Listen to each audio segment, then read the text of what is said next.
we were going out of town for a week, and I remember emailing or leaving a message one of the instructors, or all of them, and saying, hey, just to let you know, we're going to be out of town for these days. You know, Katie's going to be here, but if we need any homework ahead of time, just let us know. And they were thrilled that I told them ahead of time. I was thrilled that they cared.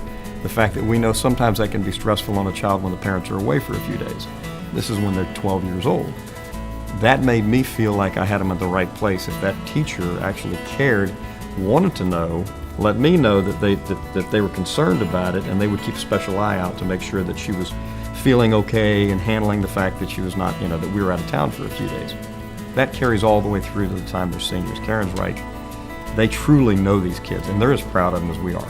The teachers are very aware of how the kids are doing. They have the progress reports that you can, you get an update every 2 weeks, so you can kind of keep an eye on where your child is too academically. So there's no, all of a sudden they get the report card and you're like, oh my gosh, I didn't know, what was going on there. You're very aware, and the teachers are aware.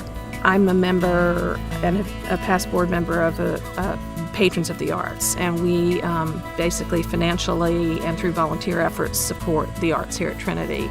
And we usually have I think our average membership is about 300 people. And we generally, the past few years, have raised about a total of about, I believe, $40,000, which all goes directly back into the arts.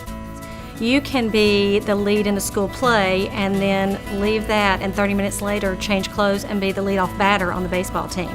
You can do any and everything that you want. There's no saying, you're in theater, this is where you're going to stay, or you're play football, this is where you have to stay.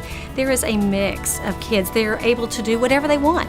Try it out while they're in high school before they, get into the real world where maybe they're a little more pigeonholed. But here, they have so many opportunities and so many choices of things they can try and do. He has friends that are athletes, but he also has friends that are in theater, and friends that are in music, and friends that are in forensics, and friends that are in computer. And that's really one of the greatest joys of the school, is that when I have kids over at our house, friends of my children, they're all different, which is great. I mean, they're great kids, but they all have different talents. They all do different things, which makes a well-rounded kid, because it really makes your child have a broader spectrum of friends, but also their environment is different, because they all learn, whether it be consciously or subconsciously, they learn from their friends.